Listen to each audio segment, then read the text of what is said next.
Olá pessoal, vamos refletir hoje sobre um sentimento que está em todos nós. Não importa o lugar, não importa a classe social, as condições.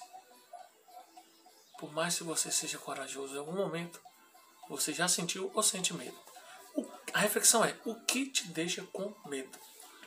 Vamos parar para analisar? Nem todo medo ele existe, mas ele está aqui em nossa cabeça. Você tem medo de quê? Alguns têm medo de altura, escuro, aranha, cobra, barata, rãs, locais fechados, locais altos. Pessoas que sofrem de ataque de pânico só de pensar em determinadas situações.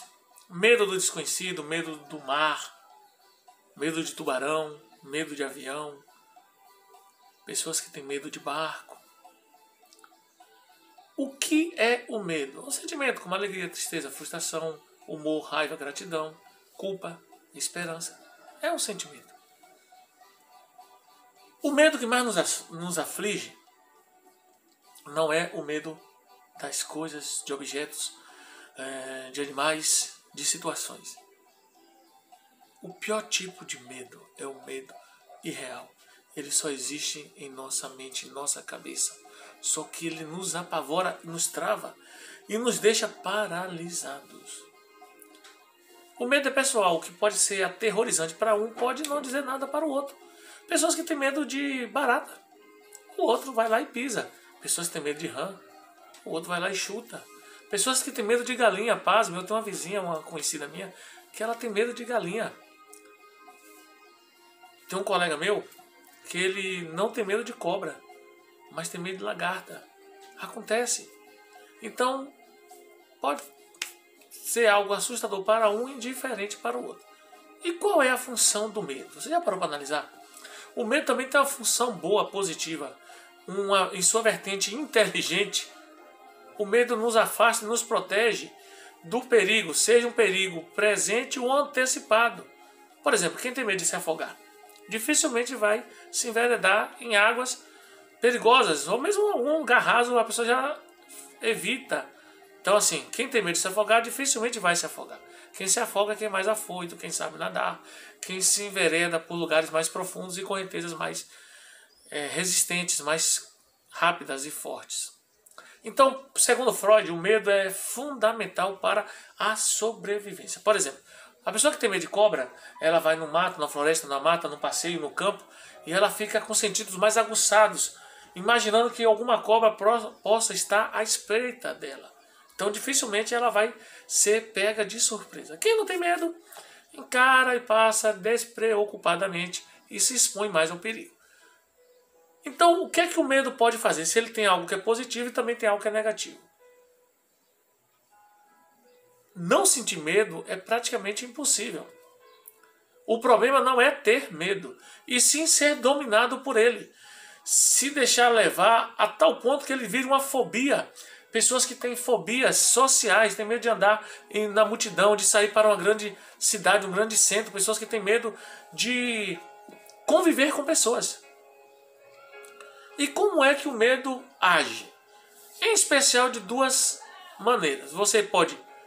como é que nós podemos... O medo ele pode te travar, ou você pode, em cima de um medo, superar aquele trauma, aquela situação, encará-lo e vencê-lo, e aquilo te dá mais força e mais combustível, que é uma terapia de enfrentamento. Você tem medo de escuro, tranca no local escuro e você começa a perceber que ali não tem nada, mas está na tua imaginação.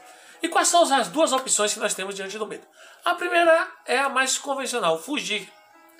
Surgiu uma situação de perigo, a gente tenta fugir, tenta se distanciar. A segunda é lutar, enfrentar. E para essa que eu te convido hoje, a enfrentar os teus medos, os teus fantasmas, os teus demônios, aquilo que te assombra, aquilo que te cerca e te tira a tranquilidade e a paz. Em situações de medo intenso, nós podemos ficar travados. E perceba que o medo não está no objeto em si, mas está em nós. Alguém que assiste a TV e tem medo de cobra, só de ver passar a imagem já se arrepia e já fica apavorado. Mas, na verdade, a pessoa sabe que a cobra não vai pular da TV e vir até ela. Ela sabe que aquela cobra não pode prejudicá-la, mas ela está dentro da sua mente, dentro do seu interior. O pânico se apoderou dela, travou, que ela não consegue assistir um documentário sobre cobras. Um abraço aí para Edelx, que é nossa amiga cubana. Tem pavor a cobra, só de ver na televisão se assusta. Eloá tem pavor a galinha. Não conheço ninguém que tem medo de galinha, não sei Eloá. Um abraço também para Eloá. E Bulhões, seu colega que eu citei, que tem medo de lagarta. Não tem medo de cobra, tem medo de lagarta. Um abraço, Bulhas. Quer dizer, esses medos estão na tua cabeça. Enfrente-os. Uma rã não pode te ferir. A rã é inofensiva. Mas minha esposa, por exemplo, crede, um abraço, tem medo de rã. Então, assim, são medos que nós criamos por algum motivo. E essa fobia pode ser doentia. Tem pessoas que têm medo simplesmente de sair de casa, que desenvolveram uma fobia tão grande que tem medo de pegar um ônibus, um metrô já é apavorante. Ansiedade também tem sua origem no medo. Dados divulgados no Congresso Brasileiro de Psiquiatria em 2017 apontam que 13% da população brasileira, de cada 100, 13 pessoas, sofre com alguma fobia e muitas vezes não sabe disso. E a fobia, diferente do medo, ela já é um medo aguçado, aprofundado, que te trava, te deixa paralisado, que não é benéfico, que te adoece. E o pânico, também exacerbado, que é esse medo profundo, também pode causar uma ansiedade. E é causado, às vezes, também por algo que não aconteceu, que nunca vai acontecer. Uma pessoa que vai fazer uma prova decisiva, em situação de um estresse extremo, antecipadamente pode ter um ataque desencadeado de pânico. E às vezes a pessoa tem segurança e está bem na prova, conhece o assunto, mas o medo trava e ela não consegue se dar bem. É incapacitando e faz com que você não consiga exercer o teu potencial. Ou ainda a pessoa que tem pavor à altura e não consegue, aparece com oportunidade de emprego, mas no escritório, em um prédio alto, e a pessoa perde o emprego porque ela não consegue lidar com lugares altos, ainda que seja seguro. Mesmo que não tiver janelas para ela estar olhando para baixo, a insegurança e a tensão o tempo todo faz com que ela desista de trabalhar por causa da altura. Tem um monte de gente com medo e crentes com medo da besta, do anticristo, com medo da volta de Jesus, com medo do fim dos tempos. Isso não só crente, muita gente com medo do coronavírus, com pânico, com terror, com medo de perder e principalmente com medo de morrer. Viva a tua vida sem medos, sem ser dominado por eles. Em algum momento você pode senti-los, mas use-os como combustível para que você não seja paralisado. 1 João 4,18. No amor não há temor, antes o perfeito amor lança fora o medo. Porque o que teme tem consigo a pena. O temor, o medo tem consigo a pena. E o que teme não é perfeito em amor. O amor nos ajuda a vencer o medo. O amor em Cristo nos dá segurança.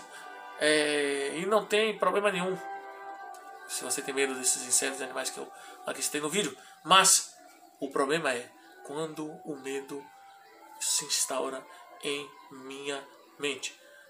E o tratamento mais eficaz para todas essas fobias é a terapia comportamental de enfrentamento. Você primeiro tem que reconhecer, e muitos utilizam técnicas de exposição, como eu havia citado, para que a pessoa comece a se adaptar e a perceber que aquilo ali é mais um medo na sua mente do que real. Porque uma lagarta não vai pular da árvore em cima de você. Uma galinha não pode te fazer mal. E uma cobra, só se você invadir o espaço dela ali, que é um terço do corpo dela, mas a cobra, se ela vê o ser humano, ela vai fugir. Você pode sentir medo de algo, mas procure não entrar em pânico. Lá na minha casa, por exemplo, quando nós éramos meninos, o cinto era um ótimo terapeuta.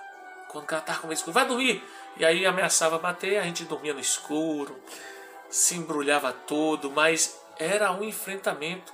E apagava a luz, desligava tudo, ameaçava dar uma surra e o medo ia embora. O medo da surra era maior do que o medo do escuro. A terapia do cinto funcionava muito bem lá em casa, em tantos outros lugares. Mas, traduzindo, é a terapia do enfrentamento. É possível você vencer qualquer medo. É possível você vencer qualquer adversidade, desde que você não fique paralisado e dominado por ele. A diferença entre o medroso e o corajoso, sabe qual é? É que o medroso é dominado, acorrentado pelo medo. E o corajoso, mesmo com medo, ele enfrenta. Essa é a diferença. Josué 1,9. Não te mandei eu, Deus falando a Josué, depois da morte de Moisés. Esforça-te e tem bom ânimo, não te passe, não fique paralisado, não fique pasmado, nem te assentes, não fique acorrentado. Porque o Senhor teu Deus é contigo, por onde quer que andares. Salmo 91, versículo 2. Direi do Senhor, Ele é meu Deus, o meu refúgio, a minha fortaleza, e nele confiarei. Então não precisa ter medo do diabo, medo de morte, medo de doenças. João 14, 18, Jesus fala que não nos deixaria órfãos, mas mandaria o seu Espírito que habita em nós. É possível vencer o medo. E o Evangelho tira esse tema, tira o medo como um tema na vida e passa a colocar a presença de Deus em nossas vidas, que nos faz triunfar sobre o medo. Salmos 23, versículo 4. Ainda que eu ande pelo vale da sombra da morte, não temerei mal algum, porque tu estás comigo. O teu cajado, a tua vara, a tua mão me consolam. Deus está contigo, Deus está conosco. Que venhamos a vencer os nossos medos, que não vivamos uma vida travada pelo medo. E eu não digo medo de inseto, de bicho, não. Que não venhamos a ficar paralisados e deixar de caminhar. Mas que o enfrentemos com confiança em Cristo, que já venceu o último inimigo, que é a morte. Então nem a morte pode nos causar mais medo, porque há garantia em Cristo da vida eterna. Que Deus te abençoe. Te ajude a vencer os teus medos. Que você reconheça-os, enfrente-os e continue caminhando. Que Deus te dê uma semana de paz, uma semana sem apavoramento. Que Deus te abençoe.